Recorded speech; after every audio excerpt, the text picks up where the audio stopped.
everyone, and thank you for joining us tonight. My name is Ana Restrepo. I'm a certified wound ostomy nurse here at the University of Miami Hospital and Clinics. It is my pleasure to be here with you tonight, and I'll be your host for the night.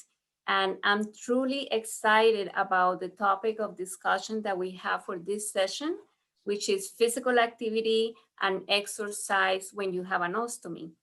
I know that is a big major concern of many of the patients because I hear it all the time. I get questions like, can I exercise with an ostomy?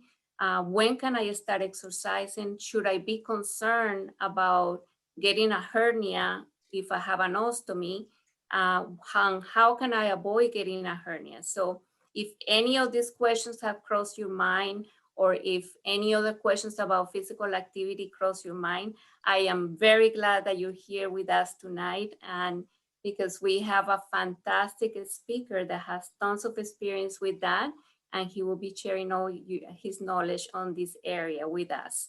So before I move on to introduce our guest speaker, I want to mention that during this session, you will be able to post any questions or any comments that you have in the Q&A box located at the bottom of the Zoom screen.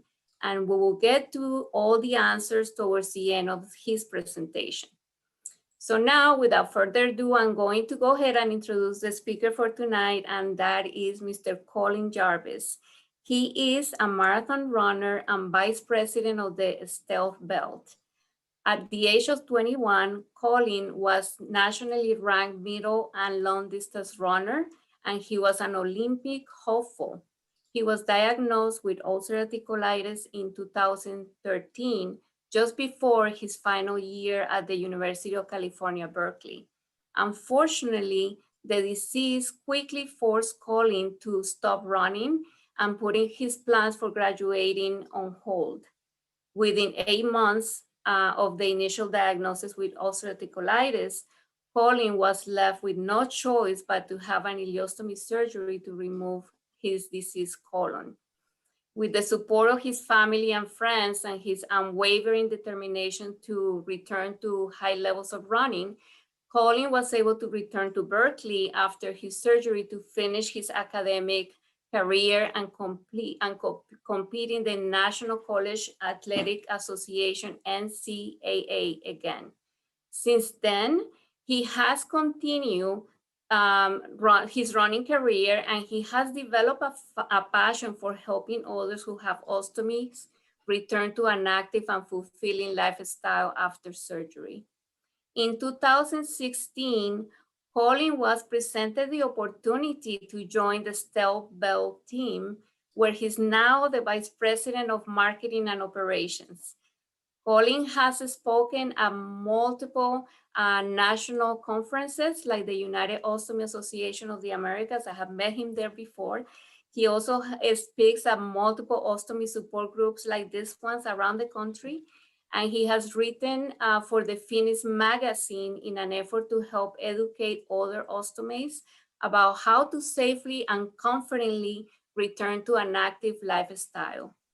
Colin's story is one of determination, patience, and optimism, and illustrates the importance of having a positive outlook when facing some of the most daunting challenges in life.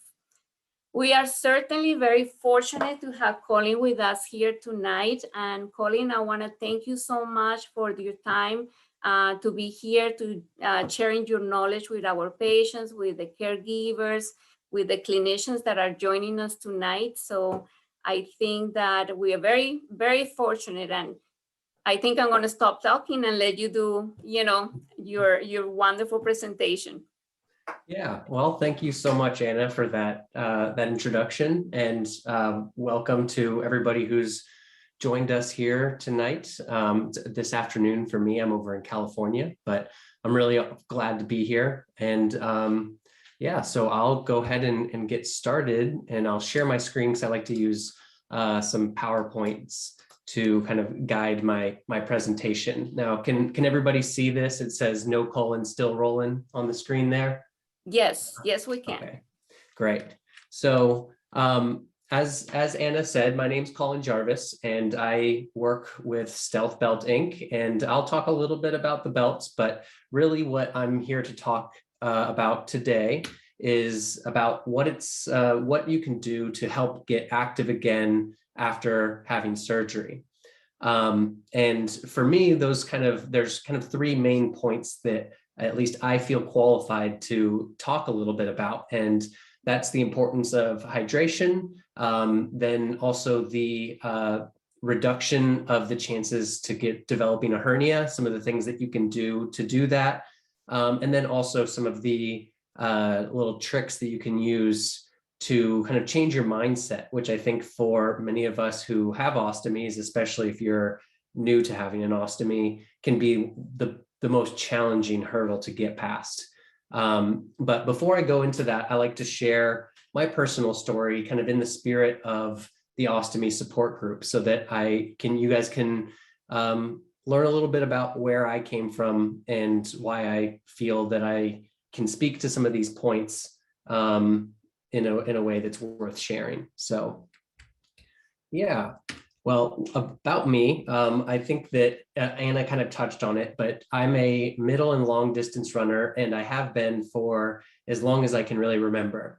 That picture there that you see is me in the little yellow jersey, and I was probably 8 years old running a cross country race somewhere around the country. It was pretty par for the course, and I'm not sure what it was about the sport exactly that drew me in, but there was just something that just made a lot of sense to me, and I loved it.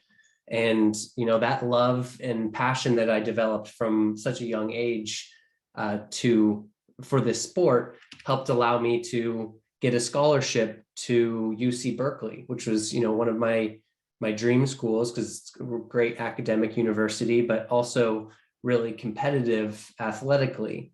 And as somebody who's was so deeply entrenched in the world of track and field, the ultimate goal was one day to hopefully become an Olympian.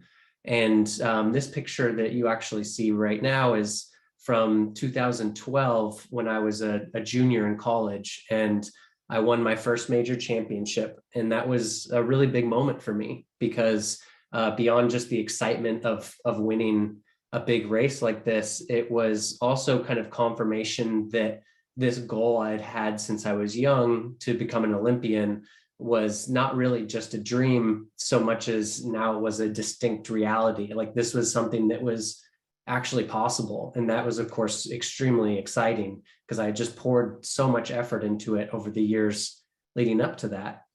And so when I finished this year in college and went into my summer break before starting my senior year, I made the decision to spend the entirety of that summer up in the mountains of Flagstaff, Arizona, to get the benefits of altitude training. And beyond the benefits of altitude training, Flagstaff's also somewhere that a lot of Olympians who are distance runners happen to live.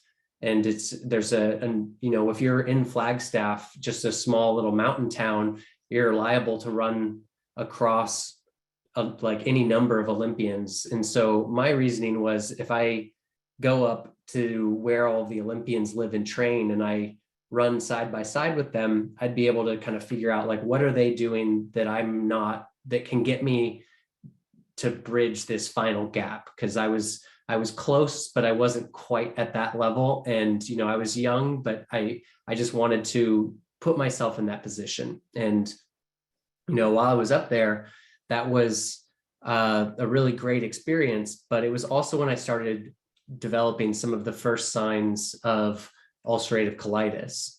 And as some of you who may have had IBD before having an ostomy might be aware, there's a lot of symptoms of ulcerative colitis in those early days that can be kind of mild.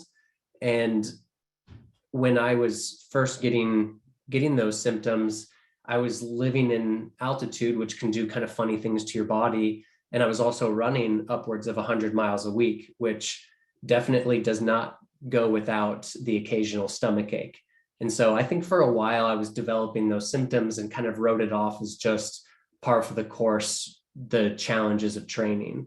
But as time progressed and my symptoms started to get worse and worse. And most notably, I started to see blood in my bathroom visits.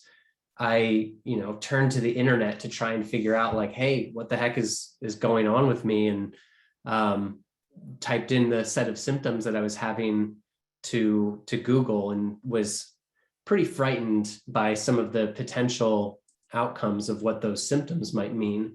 And so I made the decision to leave a little bit early and go and get checked out by a doctor that actually knew what they were talking about. And sure enough, when I saw that doctor, I was diagnosed with ulcerative colitis. And, I think many people who get diagnosed with these illnesses, was pretty unfamiliar with IBD and what ulcerative colitis was. I think maybe I'd heard of it via the races that get sponsored by things like the Crohn's Colitis Foundation, but otherwise I was pretty in the dark about what it meant to have this particular illness. And so after the doctor let me leave and gave me my anti-inflammatory medications and my low residue diet to follow, I went back and did some more research, and I found everything from those life-threatening serious complications that can happen with Crohn's or colitis, to the stories where people go into remission after just identifying a trigger food that it doesn't agree with them. And I figured that since I was at the time 20 years old and in the peak shape of my life, and I'd spent over a decade kind of pouring myself into making my body as fit and healthy as I possibly could, that I would be on the mild end of that spectrum, and that really it was just an excuse for me to not have to eat raw vegetables anymore. But unfortunately, that was not the case. Otherwise, I likely would not be here speaking with you all today. But instead, I was continually frustrated by increasingly worse and worse symptoms of ulcerative colitis. And, I had all of the tall tale symptoms. Over the course of the 8 months that I was actually sick with ulcerative colitis, I lost 30 pounds from a frame that frankly didn't have 30 healthy pounds to lose. And it got to the point where I was so anemic that I needed to actually drop out of school because I couldn't focus when I was in class, and I was having a hard time walking to and from school, let alone running. And, I was completely dependent on painkillers and to kind of get through my day.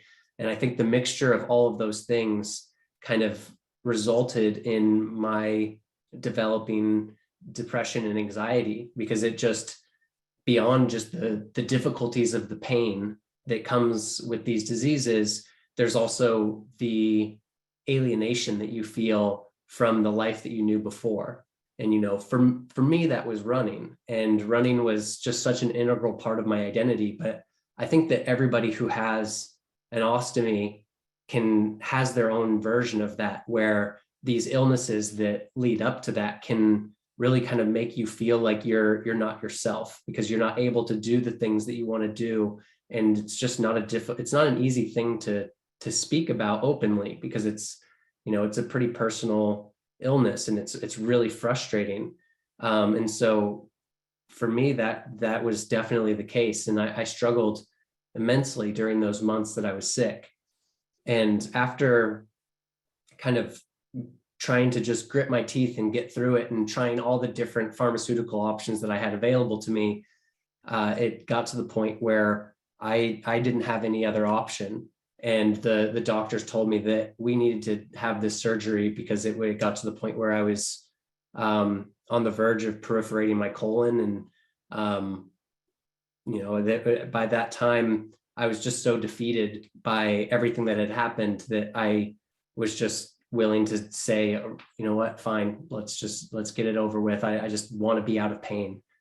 And so just 8 months after that initial diagnosis, where I'd been at the top of my game, kind of thinking about the potentially trying for the next Olympics, to, sitting in a hospital bed with, just a couple hours away from having this life-changing surgery, and not really understanding or knowing what it was going to be like to live life with an ostomy. And, that was an incredibly difficult time. And I think that all of you can relate to exactly what that feels like. But the one benefit was that after I had the surgery and got the ostomy put in place, I was no longer in chronic and unrelenting pain. And so for the first time in many months, I felt like I was a little bit more able to think further ahead into my future, because when you're in chronic pain, it's kind of hard to think outside of just that present moment, because you're just thinking, how do I get out of pain right now? But now that I had this ostomy and was a little bit more free from that, I was able to, kind of think about, all right, well, you have an ostomy and you can't really change that now, but you've not handled it well so far because you've kind of been sulking. And it was a few months before I was able to really kind of even start to try to reconcile the fact that I was probably going to live the rest of my life with this medical device. And as I kind of thought about it now, like from that perspective, I reflected back onto something that one of my favorite professors at Cal Berkeley had said to our class years earlier. And he said that only challenge produces the opportunity for greatness. And when I heard that quote initially, I really liked it and it resonated with me. But as I reflected on it from that perspective now, as somebody who was facing the challenge of living life with an ostomy, I kind of realized that I had not really looked for any opportunities to see the silver linings in this situation, and that my interpretation and perspective on what it meant to have an ostomy was going to be, it was largely negative, and I needed to adjust that if I was going to continue to live a life that was, frankly worth living. And so for me, that meant I needed to challenge myself and get back out there.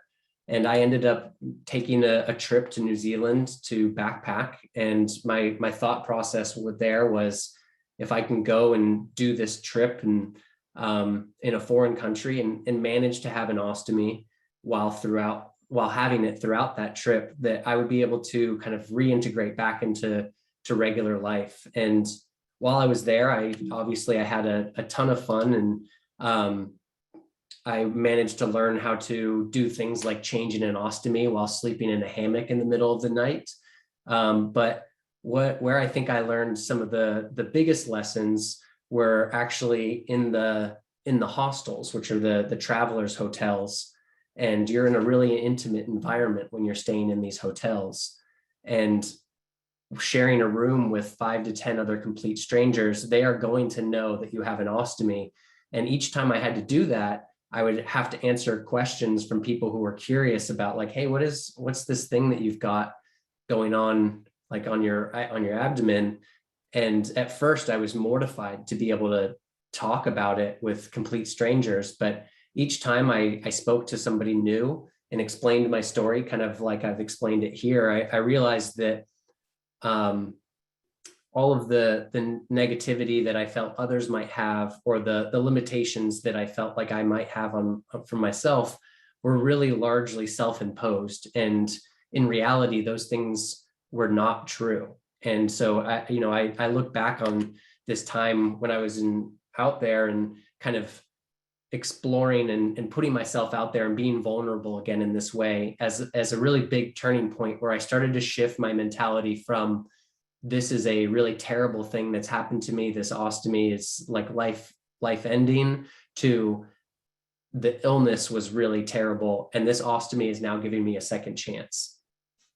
And when I got back to after New Zealand, I re-enrolled into university and finished up school. And I was even able to compete again at the D1 level. And I just narrowly missed making the finals of the national championship meet that year. And that was only, I think, 6 months after surgery that I ended up getting back to a fairly competitive level and running again. Which, when I initially got the the ostomy, I wasn't sure, am I going to be able to compete again? Like, am I even going to be able to go out for a run, let alone am I going to be able to compete in the way that I had known for my whole life? And once I was kind of got back and realized that, yes, those things were still possible, throughout that process, I kind of developed this new passion for wanting to help other people do a better job of navigating that illness and surgery period more effectively than I had been able to. And so after graduating from university, of course, running was always going to be a big part of my life, but I started writing a blog, sharing my experiences and how I got back to being really active and some of the things that I did, and also helped start a company that ultimately ended up partnering with Stealth Belt. And Stealth Belt was a big part of my recovery process as well. It was the product that I got that helped me feel confident and comfortable enough to go to New Zealand and do this really like physically intense journey, and then also to train and run again and do all the different activities that had previously defined my entire life. And so that's kind of how I got involved with Stealth Belt and where I'm at now. And so now I'll share with you guys some of those things that I've learned both as an athlete and now as an ostomate to help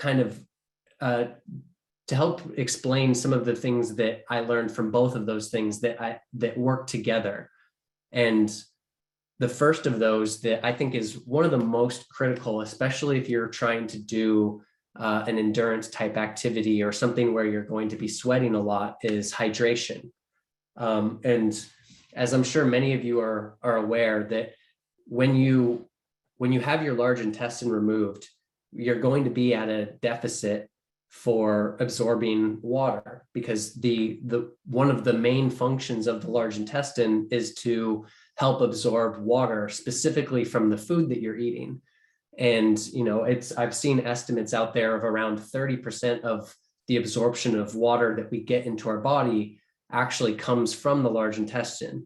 And so if you are chronically dehydrated, which I think many people with ostomies are, even just in the general public, I think almost everybody who's unaware of how to hydrate properly has some degree of chronic dehydration. But for us, it's particularly important because we're at that deficit, but it can make you feel less energetic.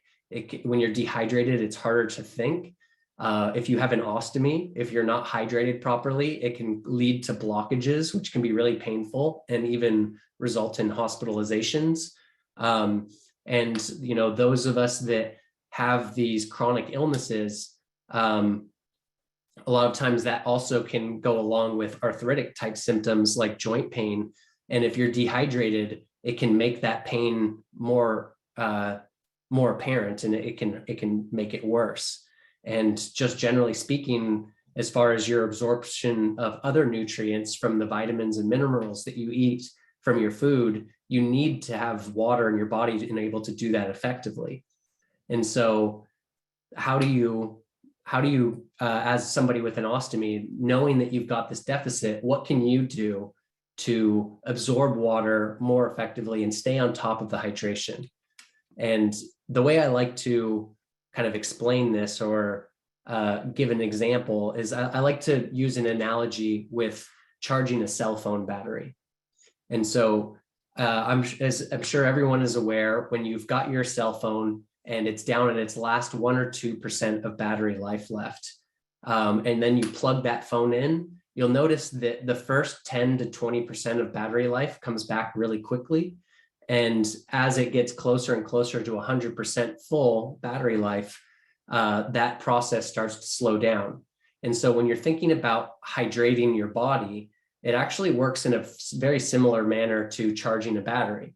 So if you're extremely dehydrated, anything that you drink is going to be easily absorbed by your body, because at every stage along the way, there's plenty of space for that water to get absorbed and for it to get pulled into your muscles and your and the tissues. But as you get closer and closer to 100%, which is the goal, it will slow down. And the problem with chronic dehydration is that a lot of people get stuck at, that 75 to 80%, and they never bridge that last 20%. So they're in this chronic state of, I'm not dangerously dehydrated, but I'm dehydrated to the point where if I were to go out for a run and sweat a lot, then it starts to cause problems. And then I become dangerously dehydrated. And so how do we avoid that? Well, one of the things to do is to not think about water in terms of just the volume. So a lot of times you'll hear, you want 8 glasses of water a day or something like that. There's those like standardized things that are kind of the floating around out there. And it doesn't really work. Your body's not completely efficient at pulling water in. And so the best way to do it is to have water around you at all times and to take small, frequent sips throughout the day. And that's important because, again, if you're thinking back to the battery, as you get closer and closer to that 100%, your efficiency and your ability to absorb that water slows down. And so if you're just chugging all 8 glasses of your water right in the morning, and then you don't drink any water throughout the rest of the day, you're going to end up peeing out most of that water and not absorbing it. And so the way in which and the timing in which you're drinking water is really important. And then additionally is how do you manage your electrolytes? And this is a kind of a personalized question. Everybody's going to have slightly different needs for their electrolytes, and part of it's going to depend on how active are you and how much are you sweating. But generally speaking, I think some good rules of thumb to go for when you're looking for a good supplement, which as somebody who has an ostomy, all of you should have at least 1 drink a day where you are getting electrolyte supplementation, probably more if you're really active, highly active person. But generally speaking, what you're looking for is to have sodium, potassium, magnesium, and calcium. And calcium and sodium, generally, you're going to get enough of that in your regular diet throughout your day. Sodium is kind of that's just basically salt. You're going to have a lot of that in an average diet, and you shouldn't avoid it in your supplementations for your drinking. But looking for those that have sodium, potassium, and magnesium together, that generally is going to be an indicator of a higher quality electrolyte supplementation. And then additionally, you want to avoid high, really sugary drinks as well. Just because if you're drinking sugary drinks, and even sometimes like the artificial sweeteners, some people tend to, that kind of acts as a diuretic. And so you end up losing more of the water. It will still help you get hydrated in the grand scheme of things. But if you're looking for maximum efficiency to get as much as you can out of your hydration, you really want to stay with the low sugar options that are going to really focus on that. And my recommendations would be to look at GOO, which is it's an athletic supplementation for hydrating, H2ORS or SOS. Those are both called oral rehydration solutions. Those ones might be worth asking a doctor or nurse about because they're clinically, they're more like clinical rehydration tools. So it's more concentrated. And for those that might need more distinct hydration, have more distinct hydration needs, those can be a little bit more effective. And then also Pedialyte, they make some adult options as well. I'm a huge fan of Pedialyte. I think that's a really great option if you're looking for something. But yeah, again, just generally the thing to keep in mind when you're talking about hydration is just have a water bottle near you at all times, and then take small, frequent sips throughout the day. Every 10 to 15 minutes, just take a sip and try to spread it out as evenly as possible so that you can allow your body to work at its normal efficiency rate rather than just chugging water really quickly. And so, yeah, now I'll move on to from hydration. And if anybody has questions specific to hydration, I can answer those at the end as well. But the next thing I want to talk about is hernia prevention.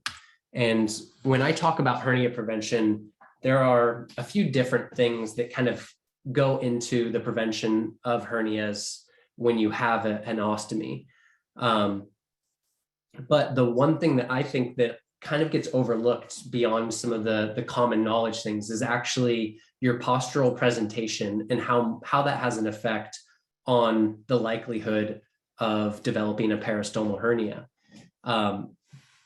So when we talk about posture, we're talking about the way that you're standing, and that your core strength is a big part of that. So that involves your abdominal muscles, which is like kind of the classic idea of what your core strength is, but it's also your hip flexors and then your back as well. And kind of throughout, like the whole midsection really all works together to kind of maintain your posture. And one of the things that I noticed from my own experience, and from now talking with thousands of people who've had ostomies, is that we tend to have really bad posture after coming out of surgery. And one of those reasons, the reasons that might happen is, when you're in pain from having a chronic illness that's affecting your abdomen, the natural inclination is to kind of like hunch forward and kind of protect that area that's in pain. On top of that, if you spend a lot of time in a hospital, or even just a lot of time kind of bedridden, you're laying in a position that's often kind of got you hunched forward as well. To add to that, when you've got an abdominal incisions from the surgeries, all of the muscles that are in your abdomen that are responsible for helping keep you upright are now in a weakened state.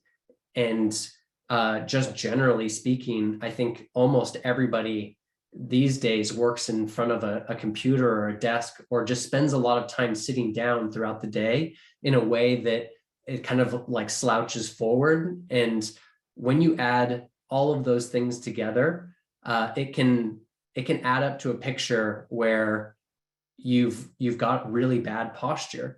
And it's not something that happens immediately, but it does tend to happen. And I forgot to mention, but when you're in these situations, and I know this, I felt this way as well, that if you have developed any kind of insecurity about your ostomy, or that you would try to hide it by kind of moving forward and covering that area so that it's less easy for other people to see.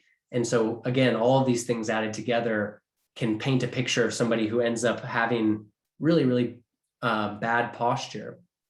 And when you have bad posture, there are a ton of different things that can happen as a result beyond just the hernia prevention.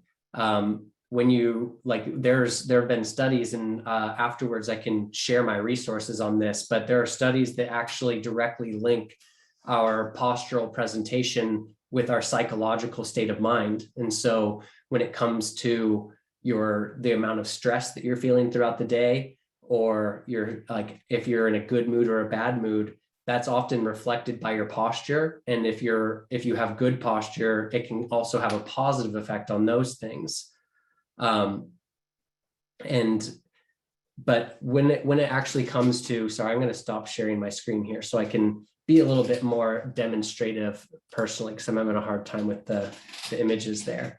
But when you've got good posture, the way that this actually helps reduce the chances of a hernia is it's going to allow you to move in a way that's most functional. Because when you think about what a hernia actually is it's a portion of your intestines that have come through the abdominal wall. And so technically, all of us with an ostomy already have a hernia. And our job is just to make sure that it doesn't get any worse. And by having proper posture, if you're lifting something up heavy or moving in a certain way, the way that your body's meant to, it's going to work more effectively. And so again, I often think in analogies. And so I think of like an Olympic weightlifter. So those guys that, put up like hundreds and hundreds of pounds and they're able to move.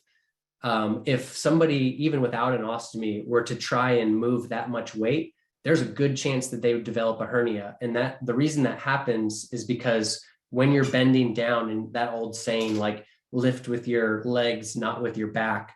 But if you're bent forward and trying to lift something heavy with bad posture, you're putting a lot of strain on the abdominal muscles in a way that they're not meant to be used. Because rather than your abdominal muscles just keeping you nice and upright, when you've got bad posture, you're now asking those abdominal muscles to do the lifting weight for you. And that can cause the tears that make the hernias worse, or that create the hernias. And so I think that's one of the things that many people are less aware of, how much of a difference it makes to have good posture. And so what can you do as a patient now to fix your posture? And like, how do you learn about this? Well, I mean, there are a ton of different resources out there. I've actually also put together a number of different videos that talk about some different exercises, and I'll share those with Anna if she wants to pass those along to the group later after the presentation.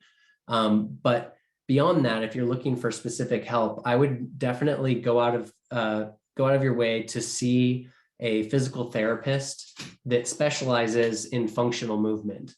And if you talk to a physical therapist and they don't know anything about what you're talking about when you say functional movement, then you might want to look for another physical therapist who can understand that, because the way that you move your body is going to be your biggest tool in the fight against hernias.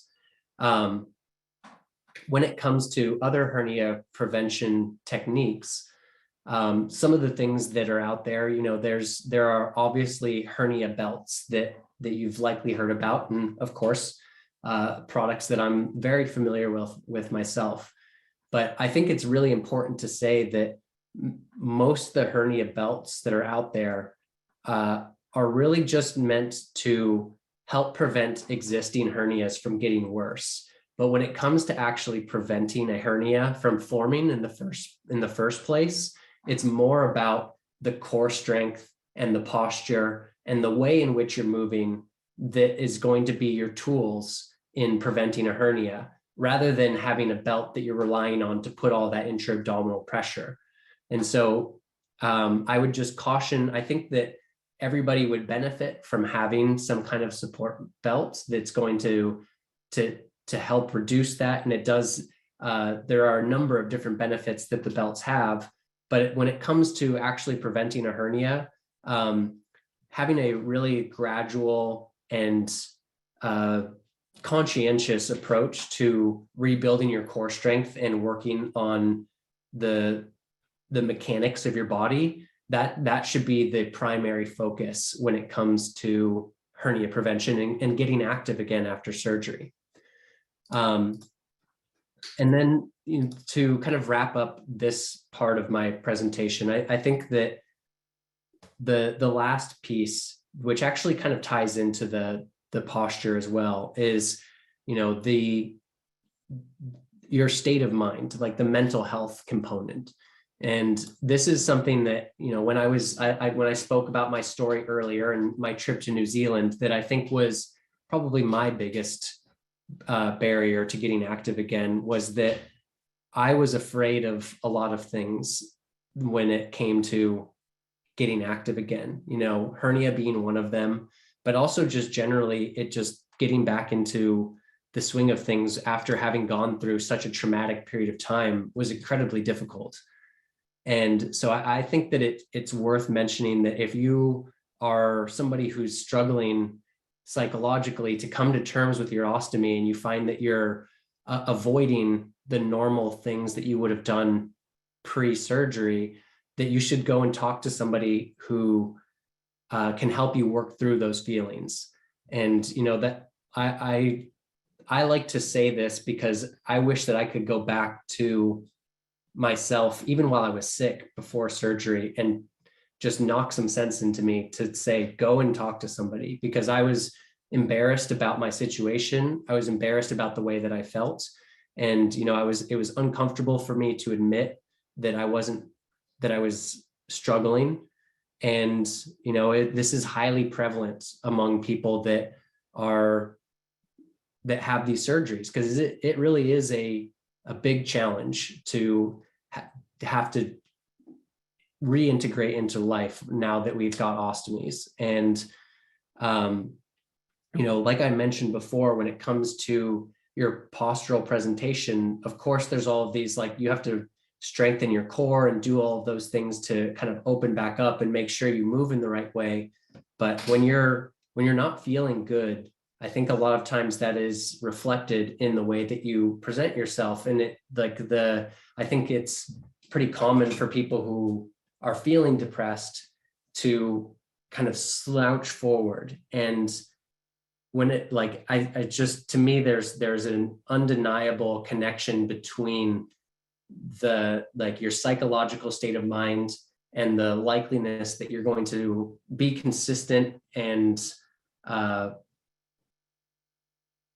be consistent with your recovery and making sure that you can get healthy again. With that, I guess I would like to say thank you to everybody for listening. And I know that we've gotten a few questions, so I'll do my best to answer those. Anna, do you want to go ahead and ask those? Sure, of course, of course. Thank you so much, Colin. I mean, what a fantastic and a very compelling story.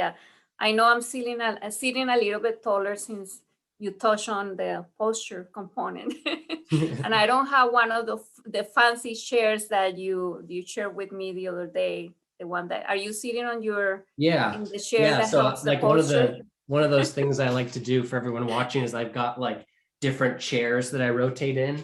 And so this is a chair where you put your knees on it, and it makes you sit in a way that puts you upright. And so since I'm in front of a desk for most of my day, I sit in this chair as much as I can, but you know, it takes a little bit more energy, but it helps me prevent my hernias when I'm out lifting weights or running or something. Yeah, I need to get one of those. All right. So yes, we do have a few questions coming from the audience, and we have one from Lindsay. She said, from a runner to a runner, did you have any issues with sweat under your wafer and resulting itchiness, rash, etc.? What have worked for you? Yeah, that's a good question. So I guess I did have itchiness and rashing early on when I was first kind of getting set up, and it really wasn't actually due to the sweat, because that's not something that I deal with anymore. It was that my skin just didn't agree with some of the adhesives that I was using. And so if you're getting a lot of those problems, what I would recommend first is taking a look at what are the appliances that you're using. Are you using like any skin barrier preps? Because for me, it was one of those, like those wipes that puts the film over the skin. And I was just mildly allergic to it, but it was just enough to make it itchy and to just kind of constantly have this like red itchy sensation underneath there. And after I kind of tried out all the different appliances and kind of worked through all of those things, I was able to get around that. And now when it comes to like getting the wafer wet and the sweat and all of that, the biggest thing for me is just to make sure that while the appliance is wet, that I keep it supported against the body while I'm moving around so it doesn't shift. Because as you notice, like if the adhesives get wet, they don't stick quite as well. And so that's kind of where the Stealth Belt for me made a really big difference for running, because it holds the appliance in one place and then it doesn't shift around, which would reduce that itchiness. And you know, if you're doing it right, I think most people, myself included, are going to get anywhere from 3 to 5 days of use before it causes leaks or any of that itchy sensation. But The only other thing I would suggest is to make sure that you really scrub the skin well in the shower in between your bag changes. So like if you've taken your bag off and you've got itchy skin, to make sure that you're cleaning that skin as thoroughly as possible and give it a little time to kind of air out before you put a new appliance on there. Because sometimes you get that rash, and then if you don't clean the pores out, then you're just kind of putting the adhesive back over top of the problem. And it just is like the same issue from weeks and weeks ago. Whereas if you just scrub it well enough, you may be able to help solve it. That is excellent advice. I totally agree with all the recommendations. We also have a question. It says, do you run in with your stealth belt, and have you personally had any hernia issues because of the running? No, I do run in my stealth belts, and I pretty much wear some version of a stealth belt all day long. But as far as issues with hernias, that was a big concern. But I've never had a hernia, and I think I'm at the point now where I'm pretty safe because I've built the core strength up. But what I would say to that is to really just make sure that you take a long, gradual approach as you return to running. Start with walking, and make like jogging, alternating walking and jogging, and do the like abdominal core exercises that help strengthen the abdominal wall and the pelvic floor. And so a good starting point is often what I did initially was I looked up postnatal core exercises for women who'd had C-sections, because it's a pretty similar incision, and the types of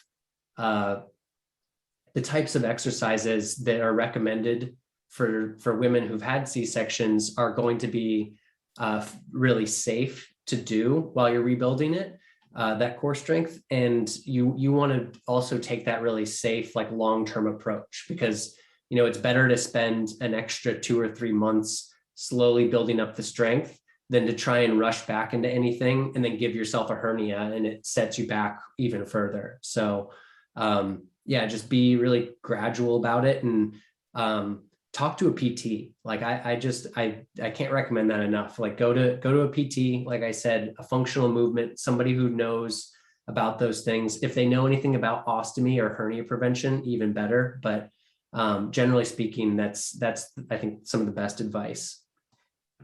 Yeah, I mean, we do have, so that for the people that are on the audience, if they are patients here at the University of Miami Hospital, we do have an excellent physical therapy team that, and we do have people that specialize in pelvic floor and functional exercises. So I think that it's very easy to get your physician to refer to the team, and they can guide you through, the right exercises and the right things to do to prevent a hernia. Because I know that's probably one of the biggest concerns of many, many patients is having that hernia and the issues that come after developing one with pouching and everything else. So some of the questions, well, you kind of already answer some of them about do you ever work out your core, and what are some of the exercises that you recommend to do while having the ostomy? Yeah, I mean, I think generally speaking, there's just that question, can you do core workouts? And the answer is yes, but like we just said, don't jump into it full on. Like you don't want to go into like a full-blown hour-long Pilates class or something on day 3 after having surgery. You need to work up to that. But as long as you are consistent about it, you can get back to a point where, weightlifting or doing these more intense core exercises are still very much available. And, I do weightlifting all the time where it's like, the Olympic weightlifting sets, and I don't have any issues with that. So it just took me, a number of months of being really consistent to get there. Yeah. So basically what you're saying is to work on strengthening your core muscles before you go into weightlifting. And I think, as a general rule, usually 3 months, 12 weeks after surgery is when you can gradually start increasing that exercise. Obviously, it's always better to check with your surgeon, with your physician, to make sure that you can, start increasing that exercise. That's always the safe way to go. Yeah, and one of the things you can do during that first period that will help you make that transition more safely and even faster is to work on your flexibility. And that kind of ties into the posture, because if you're not flexible, it is going to have an effect on your ability to strengthen your core and to be in good posture. But while you're recovering, like doing really light type of yoga or just stretching where you're like getting your diaphragm expanded and opening up your shoulders, because like you have to think of your body as like a full system, and everything from the way that your neck kind of like, if you've got that forward head posture, that can even be related to how much flexibility you have in your ankles. And I know there's like a whole system of reasons why that happens. But if you're looking for something to do that's going to be safer and it's going to help you later on get back to doing those things like weightlifting that you want, that's a good starting point too. It's just, limber up. Yes, very good. We do have another question coming through specifically for the stealth belt. The participant wants to know if you guys make a stealth belt available for patients that have double ostomies. And sometimes when they have double ostomies located on the same side. Yep. Yeah. So we can make double ostomies, and for those, that's a custom belt. And so wherever your ostomies are both located, we've got a form that helps you give the measurements so that we make sure that we build the belt specifically to your unique situation. But we get a lot of great feedback from the people who have our double ostomy belts. So we can certainly do that. And I do know that you also have the availability to do the stealth belt with support, with hernia support. Can you talk a little bit about that? Yeah. So our normal belts, depending on how tightly you wear them, will give you a varying degrees of intra-abdominal support. But for those people who have a pre-existing hernia that needs to be held all the way in, we can add an extra layer of fabric that's non-stretch around the area where the hernia is located, and that will apply pressure directly to that space. And kind of like I mentioned before, like the hernia belts, especially the ones that we custom make, are with the added support. Those are more for people who have an existing hernia that needs to be held in. But as far as the prevention of a hernia, the standard stealth belt products are going to be sufficient options, as long as you're also doing those other things that we talked about, like building the core strength, being consistent and patient. Okay, excellent. I know that I hear all the time from patients. We are in Miami, in South Florida, so going to the beach and going to the swimming pool is one of those activities that we do a lot. And a big concern for ostomy patients is swimming and their ostomy pouches. Have you any experiences that you want to share with the audience about that? And maybe also, I know the stealth belt is available in like neoprene materials for sports, water sports. Yeah. Yeah. So the stealth belts are all made from a material that work really well in the water. And like Anna mentioned, we even make a specialty belt that's called the neoprene stealth belt. And that's for people who are wanting to do like more intense water activities like surfing or wakeboarding or something where you're in really turbulent waters. But the stealth belts are an excellent option, and kind of like the same way that I was talking about earlier, where it's going to hold the appliance when it's wet in place against your body. If you're sweating, that does the same thing while you're in the water as well. And actually, one of the things that I just happen to have a testimonial from somebody who speaks directly to the to that exactly. So hold on 1 second, it's just 20 seconds. This, I've had an ostomy since 2011. This is the first time that I'm gonna hang out at the beach or go swimming in general with my shirt off. Thank you, Stealth Belt. Here we go.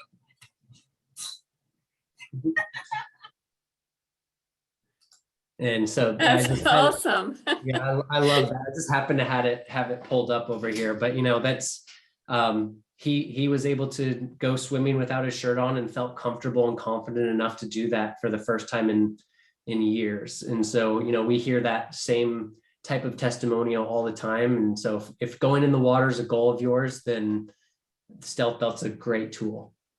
Great, great. We do have a comment and a question.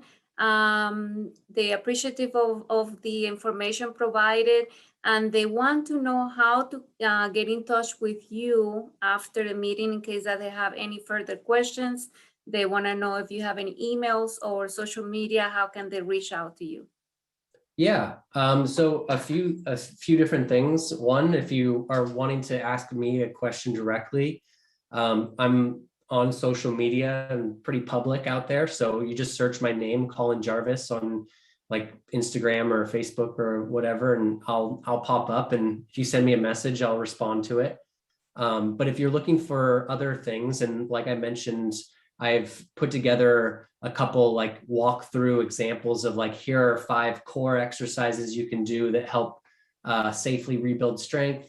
Here are some tips for having better posture. Here's a hydration guide, videos like that. I'd recommend going to the Stealth Belt resources on our website. Or if you just go on YouTube and type in Stealth Belt, we've got a really great channel full of different resources that go over a lot of those things as well. And so I try to put out as much of that relevant content there as well. But if you have any specific questions, yeah, feel free to contact me on social media. It's probably the best way. Finally, before we have to wrap up, there is a question: lifting weights with an ileostomy can increase the risk of having a hernia? Yes, if you have an ileostomy or any kind of ostomy, you are going to be at an increased risk of developing a hernia. And like I mentioned, when you've got an ostomy, you technically already have a hernia because there's a portion of your intestines that have come through the abdominal wall. And that was, you know, intentional, like the doctor did that. But the best thing that you can do is to rebuild all of the core muscles there, so that when you're doing those movements, you're really strong. And then move in, like when you're lifting your weights, make sure your form is as perfect as you can make it. Because when you're working with good form, you're going to be using the muscles that they're in the way that they're meant to be used, and like highly reducing the risk of causing those tears that result in hernias. So just, you know, be aware, yes, you're at a higher risk, but it's a problem that you can work around. Excellent, excellent. Well, thank you, Colin, for answering all the questions that we were able to fit in this amount of time. And before we end the meeting, I would like to take the time to make a couple of announcements for the next meetings that we have prepared for you. And the first one will come up on November 16th. That's a Tuesday at 6 p.m. Eastern Standard Time. Mark your calendars because we're going to have our ostomy support group in Spanish, en español. For those of you who speak Spanish, we'll have Jaiseli Figueredo, which is a clinical nutrition support pharmacist, and she will be speaking on medication considerations for patients with ostomies. And then later on, December 7 at 6 p.m., again, that's Eastern Standard Time for those of you that are joining us from other parts of the country, we will have another terrific speaker, and I believe that's a good friend of Colin.